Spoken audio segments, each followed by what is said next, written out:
परवर्तनी Shravani Surya doctor Gurani Shri सरिताजी महाराज का सरल आत्मा सरल मना सदगुरु वर्या श्री अजय कुमारी जी महाराज का श्रवणी गौरव प्रज्ञा ज्योति प्रवचन प्रभाविका डॉक्टर गुरानी श्री शिवाजी महाराज साहब की पावन पवित्र चरण कमलों में कोटि कोटि वंदन।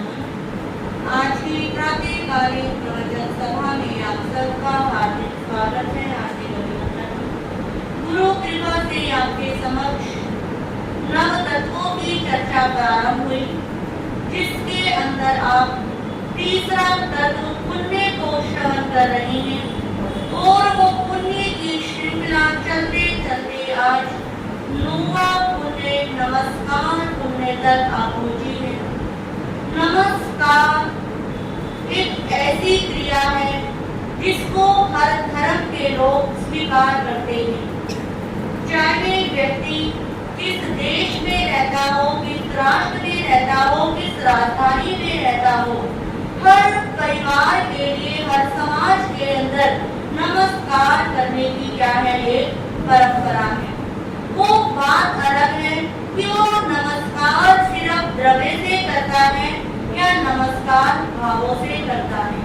हमारे जैन धर्म के अंदर नमस्कार करने की प्रक्रिया के साथ भाव को क्या करा है, महत्व दिया है। हमारा पंच परमेश्वरी मंत्र नमस्कार महामंत्र, जिसकी शुरुआत किससे होती है, किससे? नमो से होती है। नमो का मतलब क्या है, नमस्कार हो। यदि नमस्कार करना इतना इम्पोर्टेंट, इतना मुख्य ना होता तो एक बार ही नमो शब्द का प्रयोग होता, परंतु कितनी बार प्रयोग हुआ है, 5 बार प्रयोग किया गया है। कि साधक का मन पहली बार नहीं लगेगा, दूसरी बार नहीं लगेगा, तीसरी बार नहीं लगेगा, चौथी बार नहीं लगेगा, आखिर 5वीं बार तो वो क्या करेगा, नमस्कार मन से करेगा। नमस्कार का हमारे जिन शासन के अंदर बहुत ज्यादा महत्व है। नमस्कार करने की परंपरा मनुष्य लोक के अंदर चलती है और देव लोक के अंदर भी क्या चलती है, नमस्कार करने की परंपरा चलती है। जैसे कि जो देव होता है वो इंद्र को क्या करता है, नमस्कार करता है, और जो इंद्र होता है वो किसको करते हैं, क्षत्रिय को नमस्कार करते हैं। और जो क्षत्रिय होते हैं, जब वो अपने ज्ञान में जान लेते हैं कि भावी तीर्थंकर परमात्मा का जन्म होने वाला है, तो वो अपने सिंहासन से उठकर 8 कदम चलकर भावी तीर्थंकर परमात्मा को नमो मुनन के पाठ से क्या करते हैं, वंदन नमन करते हैं। तो नमन हमारा हृदय से की हुई क्या होती है, एक क्रिया होती है। और नमन वही कर सकता है जिसके हृदय के अंदर विनय का भाव होता है। जो हृदय से सरल होता है वही व्यक्ति क्या कर सकता है, नमन कर सकता है। जो हृदय से कपटी है, जिसके हृदय के अंदर अहंकार भरा हुआ है, आप देखना कि वो व्यक्ति कभी भी नमन नहीं कर सकता। वो झुकता है तो सिर्फ दिखाने के लिए झुकता है, और जिसका हृदय सरल होता है वो यदि नमस्कार भी करता है तो वो किसके साथ करता है, भावों के साथ नमस्कार करता है। और हमारे धर्म में कहा गया है कि रुद्राध्ययन सूत्र के अंदर पहला अध्ययन कौन सा है, विनय का है। 10वें कालिक सूत्र के अंदर 9वां अध्ययन किसका है, विनय का अध्ययन है। तो यही सार है। और जब सम्यक प्रातः अध्ययन में प्रभु से पूछा गया कि हे प्रभु, वंदना करने से इस जीव आत्मा को क्या लाभ होता है, तो प्रभु ने क्या फरमाया कि जब व्यक्ति शुद्ध भावों के साथ वंदन करता है, नमन करता है, तो नीच गोत्र का क्या हो जाता है, क्षय हो जाता है। और उच्च गोत्र का क्या करता है, वो वंदन करता है। तो नमस्कार करना जीवन के लिए, जीवन में एक महत्वपूर्ण क्या होती है, प्रक्रिया होती है। बहुत सारे उदाहरण आपने सुने हुए हैं, आपकी स्मृति में भी होंगे कि नमस्कार करने से इस महापुरुष की आत्मा का क्या हुआ, कल्याण हुआ। एक छोटा बच्चा जब थोड़ा सा समझदार हो जाता है तो उसे आप क्या करना सिखाते हो, नमस्कार करना सिखाते हो। उससे आप जय जिनेन्द्र बोलते हो। क्यों बोलते हो? कि वो बड़ा होकर क्या करेगा, आपसे बोलेगा। अब जब स्कूल में भेजते हो तो स्कूल में भी पहले क्या कराया जाता है, बच्चों से ट्रेन दबाई जाती है, नमस्कार करना सिखाया जाता है। जब बच्चों को आप समाज में लेकर आते हो तो जितने साधारण बंधु होते हैं उनसे क्या करते हैं, जय जिनेन्द्र करते हैं। स्थानक में आते हैं तो गुरु भगवतों को क्या करना सिखाते हैं, वंदन करना सिखाते हैं। और आपने देखा होगा कि कुछ बच्चे तो अपने आप ही क्या कर देते हैं, मस्तक झुका देते हैं। और कुछ बच्चों का पिछले जन्म का कर्म ऐसे होता है कि माँ बाप दादा दादी जितनी बार कोशिश कर ले पर मस्तक क्या नहीं होता, झुकता नहीं है। उसकी गर्दन पकड़ के जबरदस्ती नीचे भी करते हैं तो भी वो क्या कर लेता है, अकड़ कर लेता है कि मुझे क्या नहीं करना, झुकना नहीं है। तो उसकी ये पिछले जन्म की क्या होती है, प्रवृत्ति होती है कि पिछले जन्म में उसने इतना अहंकार किया हुआ होता है कि इस जन्म में झुकने को क्या नहीं होता, तैयार ही नहीं होता। वो जब वंदन करते हैं तो वंदन कहाँ पर किया जाता है, पैरों में किया जाता है। वो जो पैर होते हैं हमारे शरीर का सबसे निचला हिस्सा क्या होता है, निम्न अंग होता है। और पहले की परंपरा में पैरों के ऊपर सिर लगाकर क्या करा जाता था, नमस्कार किया जाता था कि हम अपने बड़ों को, अपने माता पिता को, अपने गुरु भगवंतों को इतना महान मानते थे कि उनके निम्न अंग पर अपना उत्तम अंग क्या करते थे, लगा देते थे। जैसा कि मैंने आपको पहले भी बताया था कि पैरों के माध्यम से शरीर के अंदर से क्या निकलती है, ऊर्जा निकलती है। और सिर क्या करता है, ऊर्जा को ग्रहण करता है। इसीलिए प्राचीन समय में पैरों में मस्तक लगाकर क्या करा जाता था, नमस्कार किया जाता था। और आज के समय में ऐसा नमस्कार करने वाले तो 1-2% ही मिलेंगे। फिर नमस्कार करने की परंपरा क्या हुई, पैरों में हाथ लगाकर क्या करने लगे, नमस्कार करने लगे। हरियाणा के अंदर आज भी कुछ गांवों के अंदर परंपरा है कि जब वो किसी को नमस्कार करती है तो घुटने से नीचे पैरों को क्या करते हैं, ऐसे दबाकर क्या करते हैं, नमस्कार करते हैं। और कुछ सिर्फ हाथ लगा दिया और क्या कर दिया, नमस्कार कर दिया। अब परंपरा और क्या हो गई, आगे बढ़ी तो धीरे धीरे करके पैर मस्तक छोड़ा, फिर हाथ छोड़ा, कहाँ पर आ गए, घुटनों पे आ गए। और अब घुटनों से भी छोड़कर खुद ही दूर से देखेंगे और क्या कर लेंगे, ऐसे कर लेंगे। तो ये क्या है कि जो जिस नमस्कार करने से पुण्य का उपार्जन हो सकता था, जिस नमस्कार करने से अशुभ कर्म का क्षय हो सकता था, क्या वो नमस्कार कर्म निर्जरा का हेतु बन रहा है, नहीं कर रहा है। सिर्फ नमस्कार करने की परंपरा एक औपचारिक क्या हो गई है, रह गई है। यदि नमस्कार नहीं करा, इसके आगे इसको ऐसे गर्दन नहीं हिलाई तो ये सोचेगा मैं कितना क्या हूँ, अकड़ू हूँ। इस अपेक्षा से क्या करने लग गए हैं, नमस्कार को करने लग गए हैं। हमारे शास्त्रों के अंदर बताया है कि 7 प्रकार से क्या करी जाती है, विनय की जाती है। जिसके अंदर पहली विनय है ज्ञान विनय, कि यदि आपको किसी से ज्ञान लेना है तो ज्ञान प्राप्ति के लिए ज्ञान की क्या करा जाता है, ज्ञान को नमस्कार किया जाता है।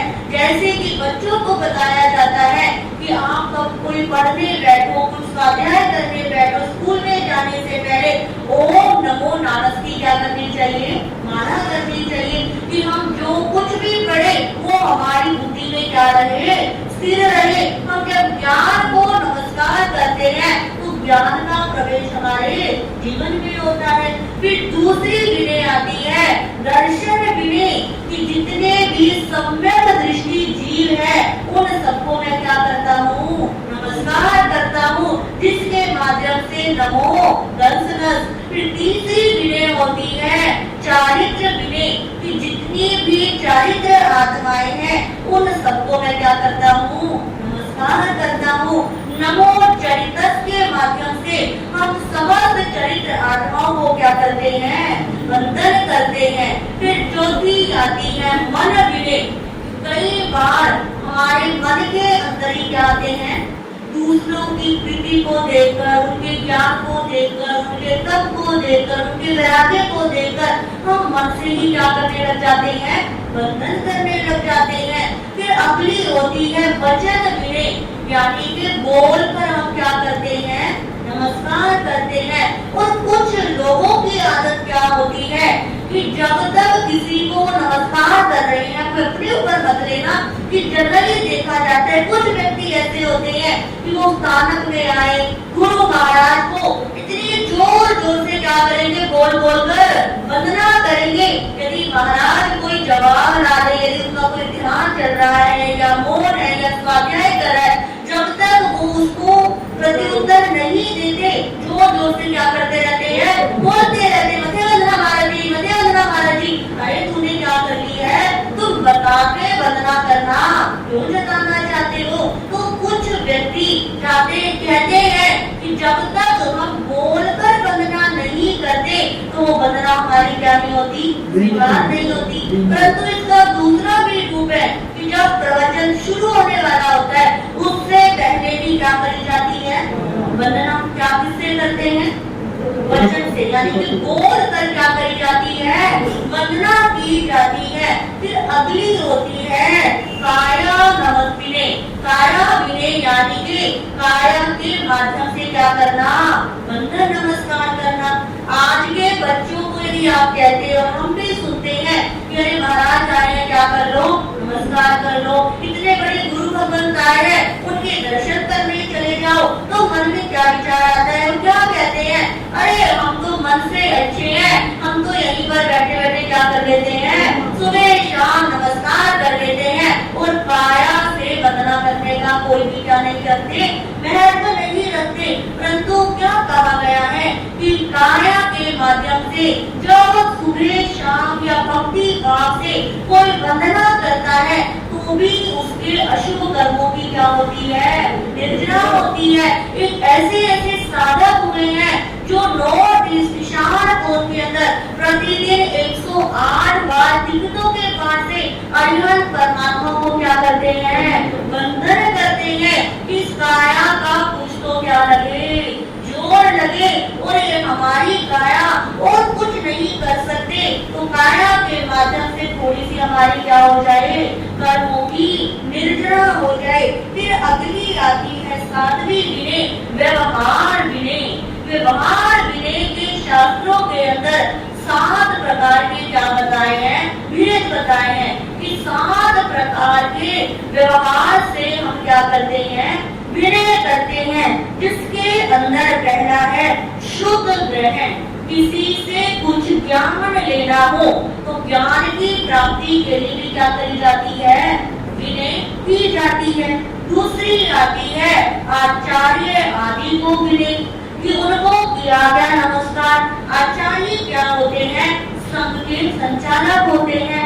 आचार्य के दर्शन तीर्थंकर के दर्शन के क्या होते हैं, समान होते हैं। जो आचार्य को वंदन करते हैं तो यही मन में भाव होता है कि उनको किया गया वंदन हमारे तीर्थंकर परमात्मा के समान हमारा वंदन है। तो दूसरी जो विनय हम व्यवहार से आचार्य को करते हैं, और तीसरी विनय देते करते हैं हम जिसने हमें ज्ञान दिया है, जिससे जीवन में कभी भी आपने कुछ क्या करा है, सीखा है। जैसे हम बड़े हो गए, हम बचपन के अपने किसी टीचर से मिलते हैं या अपने जिससे हमने कुछ सीखा है उससे हम मिलते हैं, तो उनके प्रति भी क्या रहता है, विनय का भाव रहता है। और चौथी विनय हम करते हैं उपकार की भावना से। कि किसी ने हमारे ऊपर क्या करा, उपकार किया। जब मैं ऐसी स्थिति में था, उस समय मेरे पास कुछ नहीं था, इन व्यक्ति ने मेरी क्या करी थी, मदद करी थी। और जब भी मिलता है तो उसको क्या करते हैं, नमस्कार करते हैं, उसके पैर पकड़ते हैं कि आपकी मेरी पर क्या है, अनंत अनंत कृपा है, आप मेरे ऊपर उपकार करने वाले हैं। फिर अगली है 5वीं विनय, रोगी पीड़ित की विनय, कि कोई व्यक्ति बीमार हो जाता है, उसकी भी क्या करते हैं, विनय करते हैं ना, अरे तुम अपना ध्यान रखना, ध्यान रखना, तुम दवाई समय पर लेना, कोई सेवा की जरूरत हो तो हमें क्या करना, बताना, कोई डॉक्टर के पास जाना हो, कोई टेस्टिंग के लिए जाना हो तो हमें क्या रखना, याद रखना। तो ये भी हमारी क्या होती है, विनय ही होती है कि हम रोगी के प्रति एक विनय का क्या रखते हैं, भाव रखते हैं। कुछ लोग ऐसे भी मिल जाते हैं और कुछ होते भी रहते हैं कि कोई बीमार पड़ा है तो किसी को कुछ क्या नहीं होता, लेना देना ही नहीं होता। और कुछ व्यक्ति ऐसे होते हैं कि एक व्यक्ति बीमार होता है, पूरा घर सिर पे क्या कर लेते हैं, उठा लेते हैं, अरे इसको ये हो गया, ये दवाई ले लो, ये कर लो, वो कर लो। तो वो रोगी भी क्या करते हैं, विनय करते हैं। फिर अगली आती है अवसर देखकर विनय करना। अवसर देखकर यानी कि आप किसी सभा के अंदर गए, जैसे आज के समय में अंदर क्या है, कहीं भागवत चल रही है, कहीं रामायण चल रही है, कोई अलग अलग क्या चल रही है, धर्म गुरु आए हुए हैं और आपको पता है आप क्या है, जैन है। परंतु यदि उस सभा के अंदर गए हैं, यदि नहीं झुके, नहीं प्रणाम किया तो सामने आपकी क्या हो जाएगी, इंसल्ट हो जाएगी। तो इस अपेक्षा से भी कई बार क्या करना पड़ता है, नमस्कार करना पड़ता है कि यदि नमस्कार नहीं किया तो लोगों को क्या नहीं लगेगा, अच्छा नहीं लगेगा। तो इस अपेक्षा से भी कई बार क्या करना पड़ता है, नमस्कार करना पड़ता है।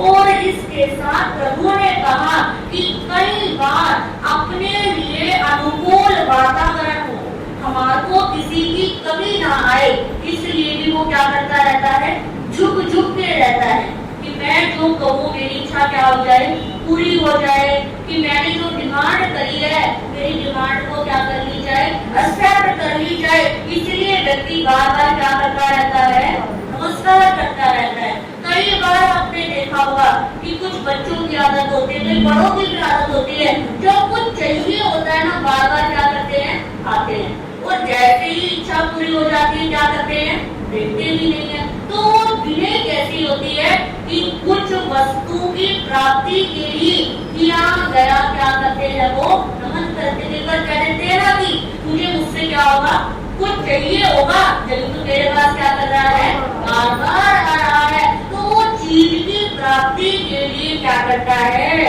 विनय करता है। तो प्रभु कहते हैं कि ये 7 प्रकार की क्या होती है, विनय होती है। और इस 7 प्रकार की विनय व्यक्ति 5 कारणों से करता है, जिसके अंदर पहला कारण होता है भाव से।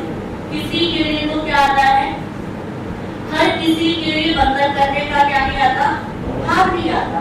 आप हर किसी को बंधन कर ही नहीं सकते, चाहे आप, हमारा जैन धर्म है, हमारे बहुत सारे गुरु हैं, परंतु 1-2 गुरु ऐसे होते हैं जो हमारे क्या होते हैं, फेवरेट होते हैं। तो जिसके पास हमें बार बार बंधन करने का क्या करता है, मन करता है कि इनके चरणों में जब भी जाओ पूरी तरह क्या हो जाओ, झुक जाओ। तो पहला हम बंधन करते हैं भाव से, और दूसरा हम बंधन करते हैं भाव से बंधन हम माता पिता को क्या कर सकते हैं, कर सकते हैं। यदि वो है तो हम उनको क्या करते हैं, साक्षात बंधन। यदि नहीं है तो उनको भाव से प्रतिदिन क्या करना चाहिए, बंधन करना चाहिए। यदि गुरु आपके पास है तो प्रतिदिन बंधन करना चाहिए, यदि गुरु नहीं है तो प्रतिदिन भाव से गुरु को क्या करना चाहिए, बंधन करना चाहिए।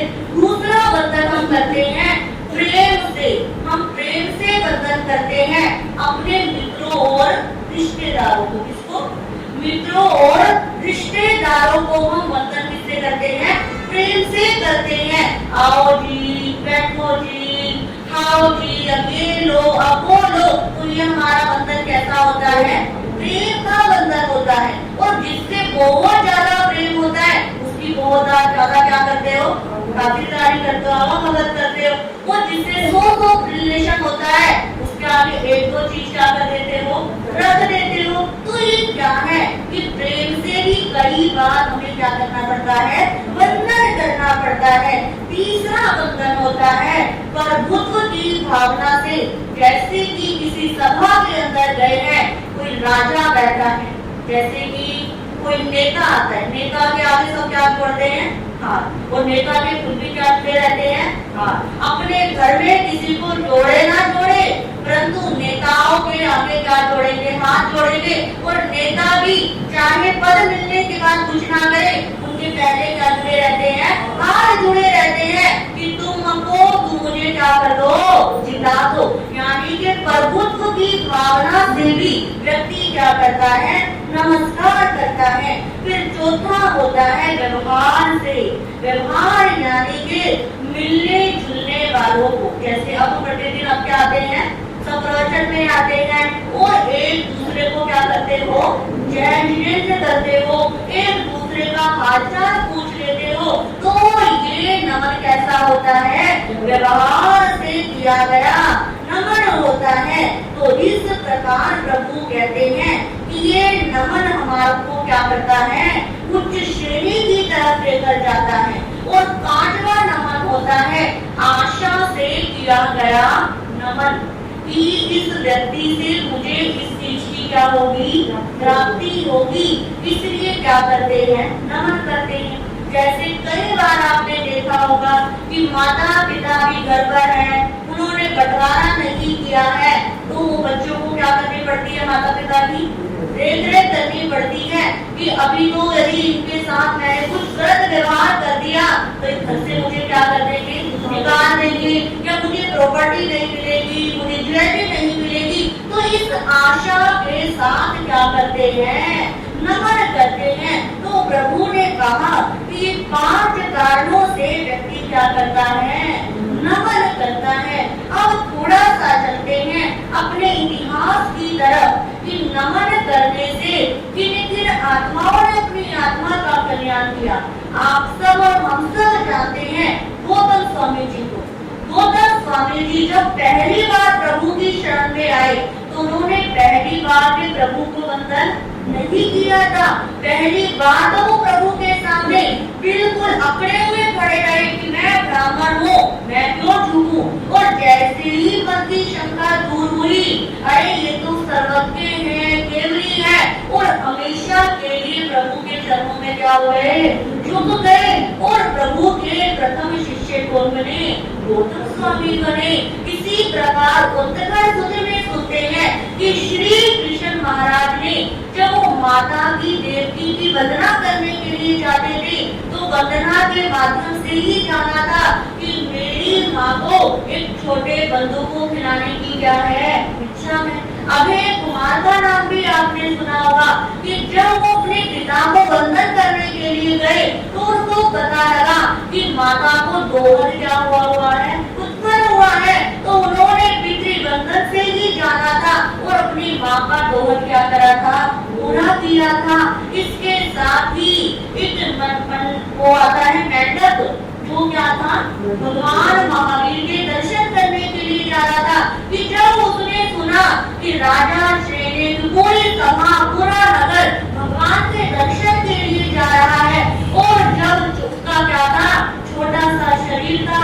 राजा श्रीकृष्ण के एक घोड़े की गाय के नीचे आकर क्या हो गया? बेचारा मेंढक दब गया और उसकी आंतें क्या निकल गई? बाहर निकल गई। और जब उसने जान लिया कि अब मैं क्या नहीं कर सकता, भगवान के दर्शन तक नहीं पहुंच सकता, तो उस समय साइड ने अपना शरीर किया और वो 12 व्रत क्या उसने 12 व्रत ले रखे थे। वेले वेले क्या करता था? वो मेंढक पालना करता था और साइड में जाकर चारों प्रकार के आहार का क्या कर दिया? त्याग कर दिया और संताना ले लिया। और वहां से अपना आयुष पूरा करके पहले देवलोक के अंदर जाकर क्या बनता है? देव बनता है। और देव बनने के बाद उधर से राजा शेर भगवान के समोचरण में बोलते हैं और उधर से वो मेंढक क्या करता है, अपने देव परिवार के साथ प्रभु के चरणों में वंदन करने के लिए पहुंचता है। उस मेंढक को देव गति तभी मिली जब उसने क्या करा, नमस्कार करा।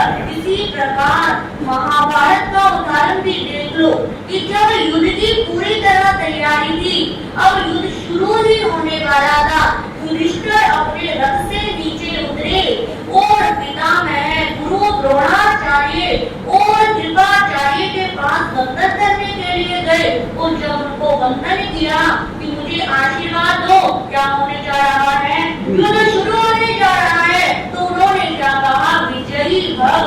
और जब युधिष्ठिर वापस चला गया तो दुर्योधन कहता है, गुरुदेव आप तो मेरी टीम में हो, आप तो मेरी साइड हो और आपने आशीर्वाद किसको दिया, प्रतिपक्षी युधिष्ठिर को दिया और वो भी किसका, विजयी भव का। ऐसा कैसे हो सकता है? तो तीनों कहते हैं कि जो झुकता है वही क्या करता है, उसी को मिलता है। उसने हमें वंदन किया था, नमस्कार किया था और हमारा फर्ज बनता है कि और हमारे दिल से निकला विजयी भव का आशीर्वाद, इसलिए हम कुछ भी नहीं कर सकते। और वंदना 3 प्रकार की होती है हमारे शास्त्रों के अंदर। पहली वंदना कौन सी, जगन्य के अंदर क्या आता है, मध्येन वंदना।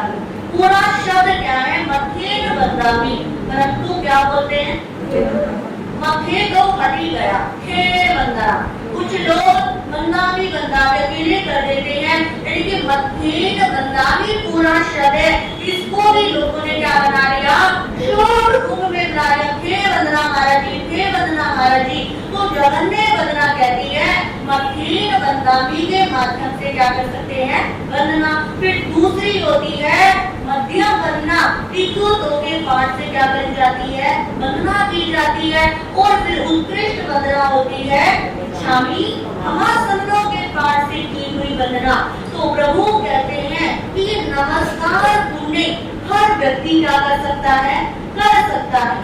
तो कुछ लोगों के पुण्य तो ऐसे थे कि जिसके पास क्या था, धन था, वही क्या कर सकता था, पुण्य कर सकता था। परंतु ये मन का पुण्य, वचन का पुण्य, काया का पुण्य और नमस्कार पुण्य ऐसा है जिसे क्या कर सकता है, हर व्यक्ति कर सकता है। तो कुछ बातें प्रभु ने बताई हैं कि प्रतिदिन उनको फॉलो करके आप नमस्कार पुण्य कर सकते हैं। सबसे पहली बात कि प्रतिदिन नमस्कार मंत्र पढ़ के, नमोकार मंत्र की माला करके आप नमस्कार पुण्य कर सकते हैं।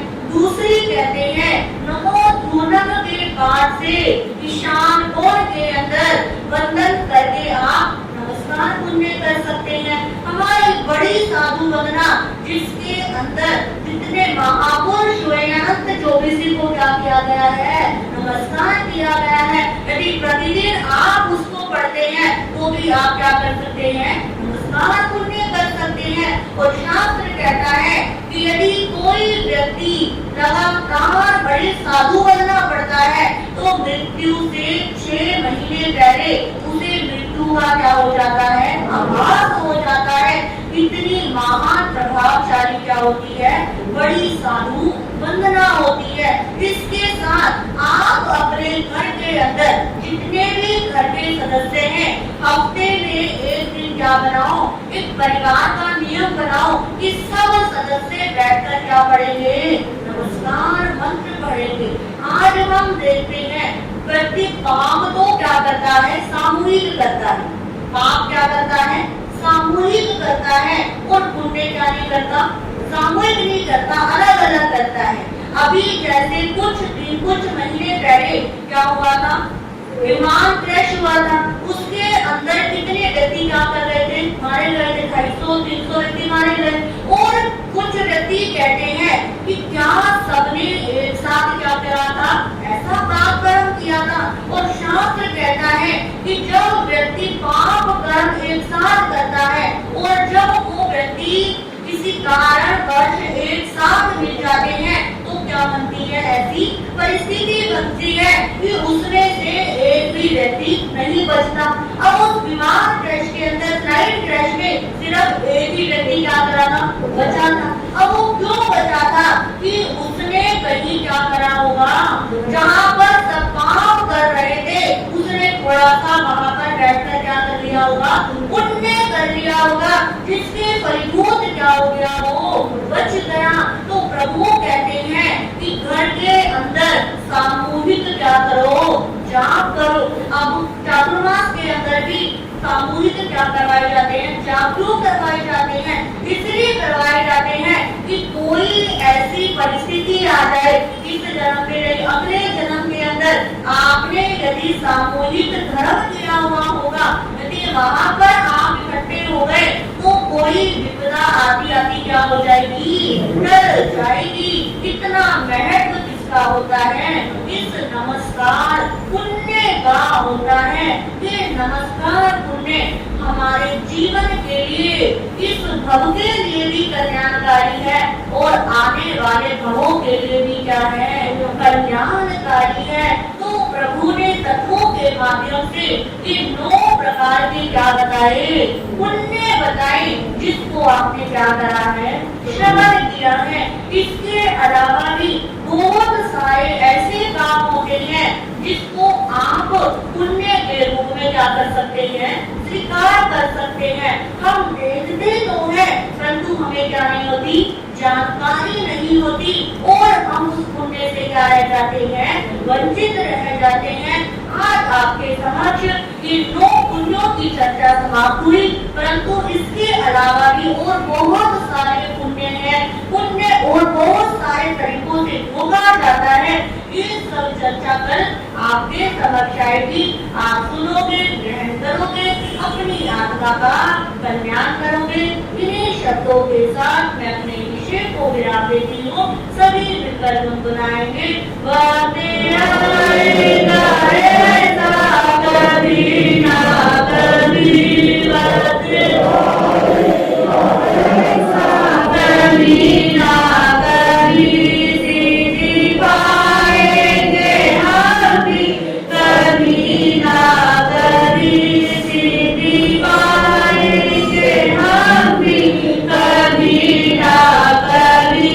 ऐसा विश्वास शरीर में जमाते चलो, ऐसा विश्वास शरीर में जमाते चलो, सिद्ध अरिहंत में मन रमाते चलो, सिद्ध अरिहंत में मन रमाते चलो, सर्व कर्मों के बंधन हटाते चलो, सर्व कर्मों के बंधन हटाते चलो। आज के पश्चात किसी का उपवास, टाइटल, विकासना,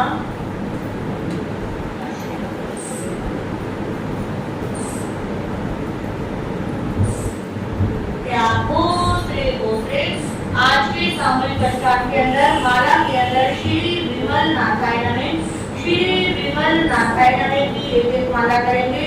और त्याग के अंदर आज रहेगा खांडवी का त्याग और इसके साथ खीरे का त्याग, खांडवी और खीरे का प्रयोग नहीं करेंगे। त्यागों से बोसे, हाँ जी, जैसा कि आपको पता ही है कल के बाद परसों क्या है, हमारा 15 अगस्त है। तो 15 अगस्त के हमारे प्रवचन की कोई छुट्टी नहीं है, देश की छुट्टी है, परंतु धर्म के कार्य की कोई छुट्टी नहीं है। तो 15 अगस्त पर आपके सामने विशेष प्रवचन रहेगा।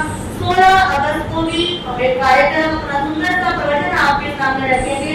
और 17 तारीख को संडे को जन्माष्टमी क्या करेंगे, बच्चों के कार्यक्रम के माध्यम से, अपने प्रवचन के माध्यम से, और आप भी अपने विचारों के माध्यम से क्या कर सकते हैं, अपना योगदान दे सकते हैं। और 20 तारीख से तो हमारे महापर्व पर्यूषण क्या हो रही है, आज ही रहे हैं, प्रारंभ ही हो गए हैं। अब तो एक हफ्ता भी क्या नहीं रहा, पूरा नहीं रहा। तो अपने मन को तैयार कर लो, ज्यादा से ज्यादा जप करना है, तप करना है और अपने कर्मों की क्या करनी है, निर्जरा करनी है।